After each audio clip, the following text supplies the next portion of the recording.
Hello and welcome to the show. I am back on BeamNG Drive with more of your automation vehicles, taking on the Italian rally stage. Now we start with a car that from this angle almost looks normal.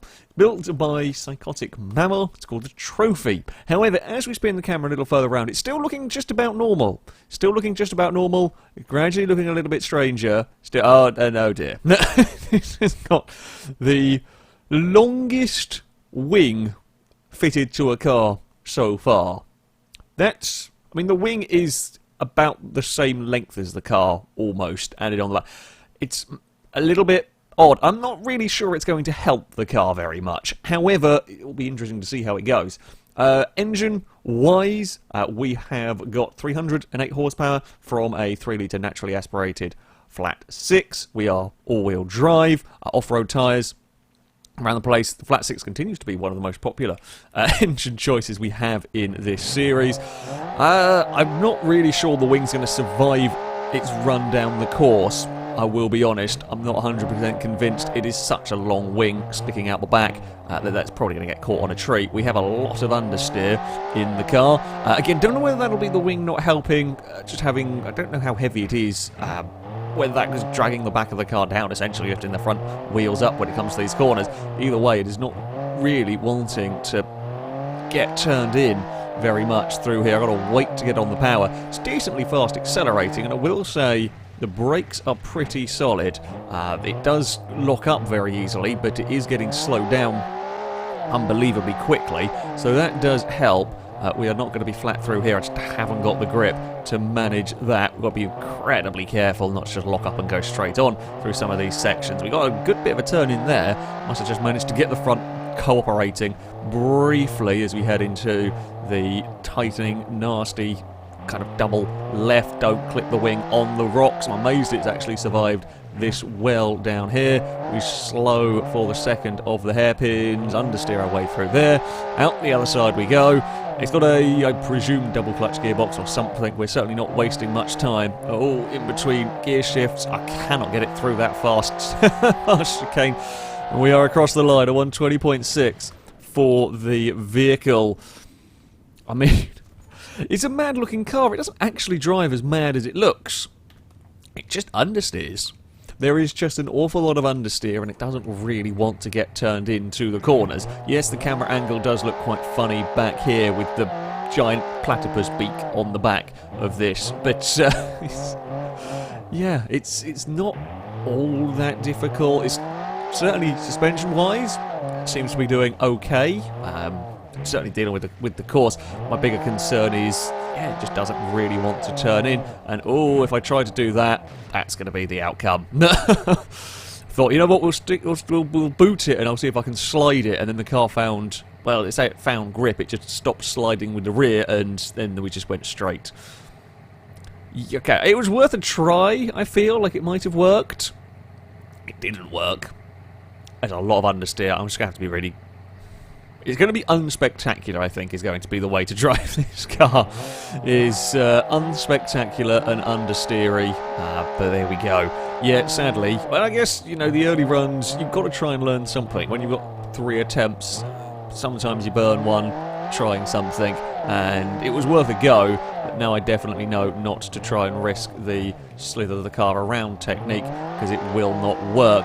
If the car starts getting some grip, yeah, once the back end stops sort of spinning and sliding around, it just wants to go straight everywhere. It's a little bit weird. See, I for a while thought this vehicle might be, I would think it is rear-engined if I didn't know it wasn't. It would feel like it might be rear-engined with the way the front is just not really doing much in some places. It's like the weight transfer is almost getting better of it. Now, I don't know whether that is caused by the giant wing at the back, whether it's suspension setup, whether it be even chassis or body style and so on. This is a very, very classic body style that we have going on here. I'm not sure how suspension is all set up, but yeah, every so often you're going around a corner and it gets very, very unhappy with you. The braking is very good. I will give it that. Handbrake, I think, is a little unreliable on this car. But yeah, the brakes are very, very good. It's probably got one of the shortest braking distances we've had of any car into the chicane. we go. We're going to run a little wide, but it'll be fine. It is across the line. We're into the sub 20s. 19.9 for the vehicle. I mean, it looks bonkers. It's difficult to get the front end to do what you want it to do. Braking very, very strong. Decent accelerating. It's fairly decent. As I said many times already in this series, the sub 1 minute 20 is pretty good down this course. And for the car with the largest wing so far, I guess that's also, there's a bonus point for the largest wing we've had run down the course so far. Won't make it any faster, but it does at least look spectacular. Sticking with our theme of wacky contraptions, our next vehicle is something spectacular, certainly. Built by Mort 13. It is the Italia Support A, with enough fuel and spare wheels to survive the apocalypse. Engine-wise, it is a tiny, tiny V8 up at the front, a 1.8 litre naturally aspirated V8. It is 4x4, I believe, as opposed to all-wheel drive. It is the least powerful car of the day at 150 horsepower, which is probably not going to... I'd say it might struggle with 150 horsepower. You don't know if it can use all 150 horsepower constantly. I guess that would be quite good. And if it handles amazingly well, then it will make up some time. It probably won't be the slowest vehicle down here. It actually got surprisingly decent turning. It hasn't got much grip. Like, the front gets turned in, and then the rest of the vehicle doesn't really know what to do. Once it has got turned in, it is on fairly small tyres. Oh dear. Yeah, okay, so it's a little bit less understeery than the Trophy. That much is for sure. It just doesn't have all that much... Uh-oh, there's a rock face. Let's not go play with that. All that much grip. It is also relatively expensive.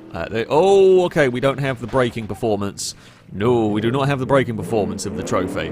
I think it's actually survived that hit quite nicely. I was going to say, this is relatively expensive still at 14,983 monies, so it's not exactly a cheap vehicle to go down here. I'm not sure where all the money has gone on this one. It certainly wasn't the brakes, I can tell you. It's gone on all the fuel tanks and wheels. That's where it's gone. I don't think fixtures actually cost anything, if I remember correctly. But... to be fair, if they did, everyone would probably be running completely blank cars to get a little bit more money for engines and so on. There's something very funny has happened. Oh, I've seen what happens in the front wheel. Yeah, okay, so I've got to watch out for the brakes. Handbrake does nothing, entirely useless on this. Yeah, the brakes for the hairpins we're going to have to be careful with. It's shaking itself apart almost, heading up towards the finish line. It's actually not going to be the slowest vehicle ever, despite a heavy crash. And there we go. It is across the line. Right, there are things to watch out for with this. There are some quite big things to watch out for. 35.5 will go quicker. Sub 30 is probably where we are going to be looking at for this. It's not completely awful to drive. It's not completely and utterly shocking to drive. You're just going to have to be aware. If it does get up to some sort of speed, it's not going to be the fastest accelerating here. It's just got a lack of power. However, yeah, this is getting slowed down is the sketchy part. We're going to do exactly the same thing as we did with the Trophy. Nope. Literally, as I was saying, the getting slowed down is the sketchy part. No, it was still asking too much of the vehicle. Can I actually drag you back out of here, or are you not going to have the power? It should be okay, yeah. It is okay to climb its way back up again. It's going to have to be a carefully does it. Are they the lights? Wow! Yep, it's safe to say it's got lights. It's safe to say it can illuminate. It'd be very good at illuminating. Wow, that is... Right, okay. This is the third run with the vehicle. Let's not bin it in a wall. Let's see if we can hopefully get slowed down for important corners. Be aware that it doesn't have very much in the way of kind of mid-corner grip, and it will slip and slide its way. Yeah, it don't really understeer this. The front end is cooperative, however, we then just kind of run out of grip through a corner. I think it just loses. Overall, it's kind of a neutral steer off the circuit rather than anything else, really. The tyres aren't particularly wide on this. We've seen a lot of... The Porsches have gone very, very quick with massively wide tyres. The Falcon, the big Falcon crazy pickup truck, That has some massively wide tyres as well, and that wasn't too terrible.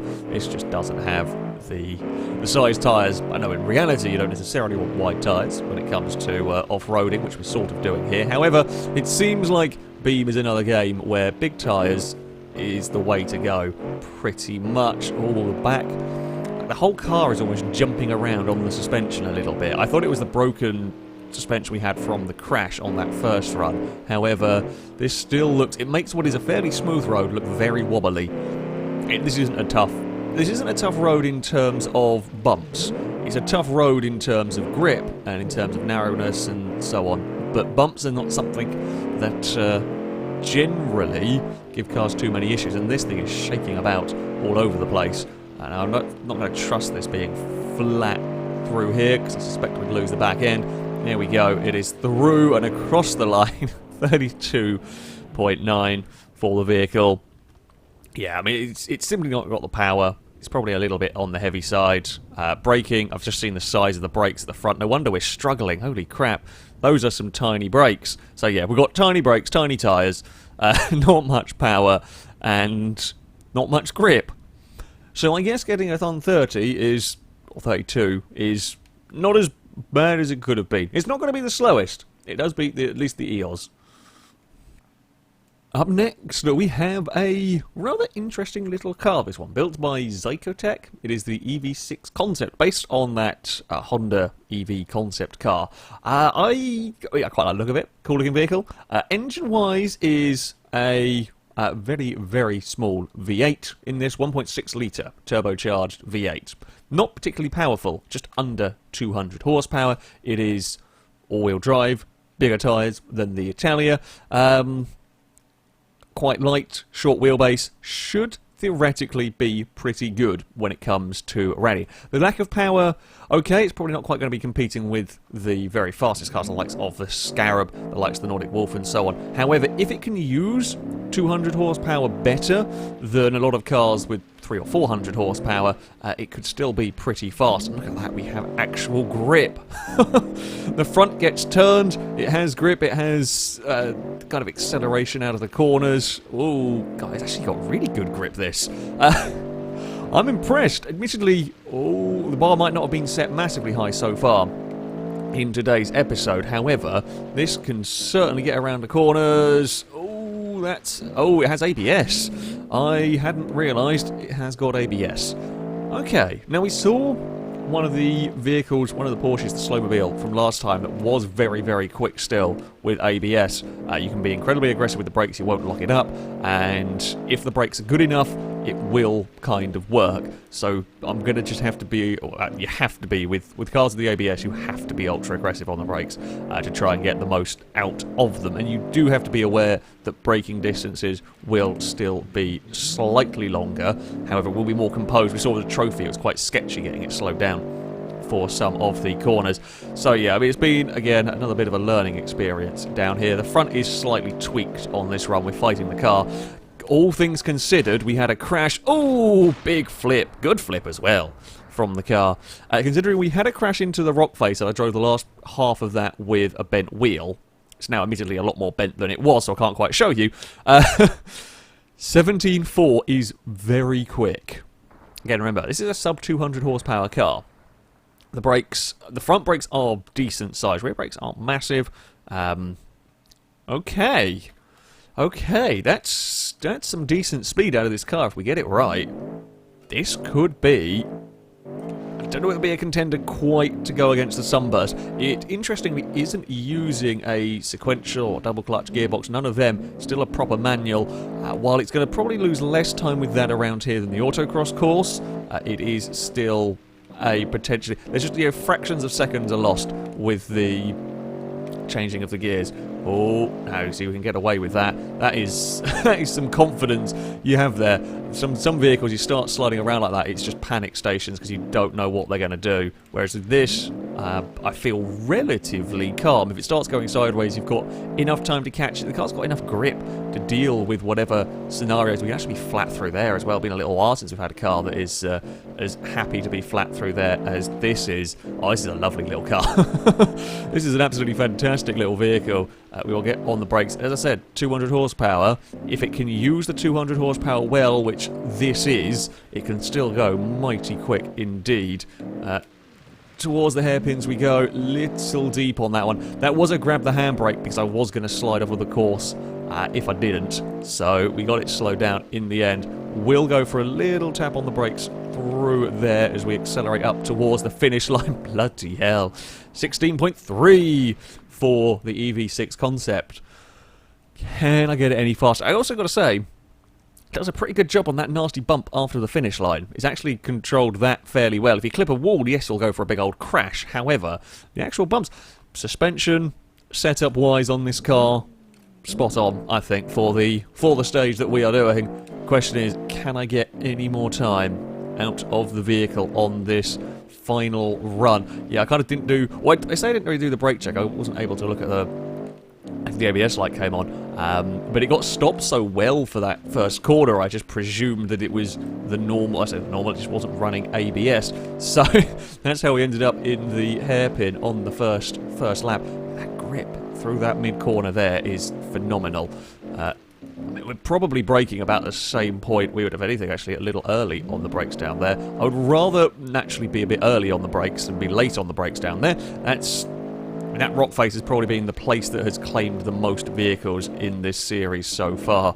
A couple of cars have, clipped on rocks through here, for an example. I've snagged a wheel on the outside there. However, yeah, the rock face at the hairpin, it's one of the most difficult corners to get right on the circuit. Here we go. Through the narrow gap. One more hairpin to go. Oh, trying to get on those brakes a little earlier. For the hairpin, not quite as wide this time, although we might not get quite the same punch out of the hairpin. Up towards the chicane we go. Throw it through the first checkpoint, keep it flat all the way to the finish line. It's going to be a 16.2 for the EV6. That's a damn good effort. It's within a second of the sunburst. Remember, 200 horsepower going on in this. By far the best use of 200 horsepower I have seen from a vehicle. Fantastic car to drive. The brakes were working. The gearbox might have slowed it a little bit. It's just that delay between gear shifts might have cost it a little bit of time. I don't know how much over the course of the run, but again, it's one of those sacrifices would have had to have been made to keep the cost down, and I guess in this one it was the gearbox. Everywhere else, fantastic looking car, fantastically fun vehicle to drive down that course. Gets a very, very quick time.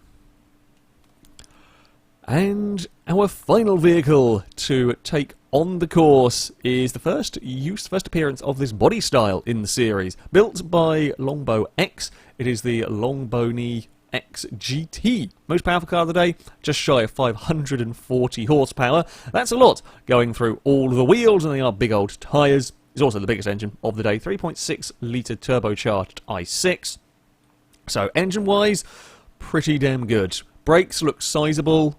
As I said, tyres are massive. I did notice, just when I loaded this car in, down here, look at these tiny little, winglets going on at the front, over the front corners. I'm not quite sure what the purpose of those are. However, we have got teeny tiny wings over the front corners. Don't know whether it will have any effect on the car whatsoever. We'll have to wait and see. It is unbelievably noisy, this particular one. Probably one of the noisiest cars we've had full stop in this series. We don't have ABS to contend with. Do we want first gear out of the corner? Yes, we do. A bit understeery in comparison to that previous car. I have a horrible feeling that EV might have spoilt quite a few vehicles with its immense grip. Oh, that's all gone wrong for me. I was trying to catch the slide, and I caught it kind of a little bit too much countersteered, and then we could not get it back together again. Oh dear. That's not ideal for the car. It's not quite the grip in this, and while it does have an immense amount of power, it doesn't feel all that much faster accelerating than the 200 horsepower hatchback. It probably will have much higher top speed and all that, but that's irrelevant around this sort of course. It might get a little faster on the longer straights, but out of some of these corners, it's... Oh, God. Oh, I hit a bump. This is going terribly wrong for the car. We're going to go explore a different part of the circuit. I don't think many cars go off here. Can we actually get back onto the circuit now? That would be helpful. This is not the easiest car to drive. I will be honest, this is not the easiest car in the world to drive down here. It really feels like it's lacking a fair bit of grip. Around the hairpin we go. Now we run towards the finish line. I wonder how fast we're going to cross the finish line now. Certainly don't trust taking this anywhere close to flat out. Yeah, see how much it's moving around as we punch out the other side. It's okay, but it's not staggeringly fast down all of that. Big roll across the finish line for good measure. The motor mounts are a bit wobbly, I'd say. I think that's just all automation cars, probably, if you watch the vehicles flip over. Right, 32. We ignore that time. It's pointless. It's pointless. It's a pointless time. Run wasn't. We learned a lot about the car. It's uncooperative. I think the way I'm going to get speed out of this is understeer there. I'm surprised that it's understeering as much as it is. I'm very surprised to see it understeering quite as heavily through some of these corners. I almost want to have the car sliding a little bit through this corner, but I just don't fully trust it. That was better. You can kind of see the back end moving around a lot here. Back end's really moving in these sections. The handbrake does at least work in this car, which is something. We will definitely have a slowdown through there. Again, we have a big-ish moving everywhere. Not sure quite what's causing that. However, it does move around a lot. Don't go visiting this bit of scenery. We've already done that part once. We don't need to do that part again. Through the rocks we head. Not too shabby there. Straighten it up for the hairpin. We aren't having braking issues, which is at least nice. Ooh, the front wheels. I just noticed around there. The front wheel was almost coming off the ground. I wonder if we are just lifting the front of the car ever so slightly in some important places. That could explain some interesting handling characteristics. Still a very fast time. Christ. 16.9 for the car. So it's kind of quite similar in terms of time to the EV6. I know which one I'd rather drive, and I know which one feels a lot faster and a lot better. However, this has got some speed about it. As I said, sub 120 is quick around this course. Sub 120 is quick, and getting within a second and a half of the sunburst is mighty good for an automation car. This has got speed, it's just very difficult to extract it. One more try. One more try. Can we get the most out of the car? I don't know. I certainly don't have confidence in this car like I did with the EV, but there is definitely speed there if you get it right. So, say a little bit more bravery. Smoothness. Smooth is the way to go, I think. Smooth will be fast with this. Don't get too sideways through here because it gets really unhappy if you even get it slightly out of line. There we go. Nicely does it. Towards the first of the hairpins. Big stop down here. In fact, again, it's a little early on the brakes. However, as I said, I'd much rather do that. I don't quite have the confidence in this car. Certainly, if things are going wrong, I'm not sure I can chuck it in on the handbrake and hope for the best. I just don't have the belief in the grip here that we have had with some previous cars. However, I didn't on that previous run, and we still got a lot of speed out of it, so yeah, we'll just be a touch careful. It's kind of, I guess we're using the acceleration. It might not feel like it's brutally fast accelerating, but apparently it is seriously shifting down here. We had a bit of a break as we went across the bumps there. Get into the hairpin. There we go. Nicely does it out the other side. Of course, this has got a double clutch gearbox. We are shifting nice and seamlessly. That's something the EV6 didn't have. Oh, a little wide on the way into the fast back chicane. We are out the other side. We'll plant the throttle. It's a fraction slower. Big crash after the line. 17.1 in the end. A difficult car to extract speed out of. Once it got going, if you got it right, yep, it was bloody fast. Once you got it right, it was certainly shifting. However, a bit terrifying. A bit terrifying to drive, that is for sure. But again, into the 16s, quick time indeed. So, on to the leaderboard, and we have a new 6th and 7th place cars. The EV6 will take the 6th position. It moves, well, it's less than a second down on the Sunburst. We're only talking a few hundredths away from the Slowmobile. I think it might possibly be my favourite car to drive. Down that rally stage so far. Very, very good indeed. Gearbox might have cost it a chance at the Sunburst. Possibly. The Longbow goes into a 7th position, not that far down on the EV6. Bit of a difficult car to drive, and it doesn't actually feel like it's all that fast. However, when you get things right, it's apparently very, very capable indeed. We have to go a little bit further down to find the trophy. It's mighty, mighty wing. You can only get it into a 19th position. Still a sub-20 is not too bad, a 19.96. It does beat the fastest of the two-wheel drive cars. That W90 will slip out of the top 20, but it's still comfortably fastest of the two-wheel drives. And we haven't seen too many two-wheel drives run yet. Yeah, the trophy, awkward to drive. I'm not quite sure why. The wing probably didn't help, but was still a decent amount of speed. I think helped by the immense brakes.